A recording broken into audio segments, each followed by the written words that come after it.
फसल आ गई है, उशर किन्ने देन दे, उशर देन या जान जाए दे ते उन थाने कचहरियां दे अस्पतालों के हज़ारां लखां ला देन।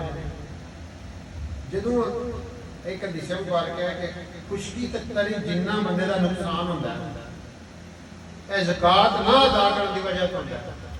असी तो रोने हैं बारिशां हो गई, सैलाब आ गए, एन तबाहियां मच गई, डाके पै गए, अग लग गई, कभी ये नहीं सोचा कि ये क्या असी ज़कात दी है, क्या असी उशर देते हैं? नहीं, सवाल ही नहीं पैदा होता। 100 माड़ियां हुई है, कितनी माड़ियां मतलब है कि उशर सोचना चाहिए ना। फिर नुकसान लखा करोड़ा करके रोंदे हैं, आज नुकसान हो गया। जेवर का कितनियां जनानियां साड़ियां जेवर का ज़कात देंदियां ने, जे किसी ना खाते नहीं तो जेवर तू ही देनी है ज़कात। तो जो आखे मैं दे मंगा मैं फलानी रिश्तेदार ब्याह बुला लो, उसे नहीं देने, मैं क्यों लिया?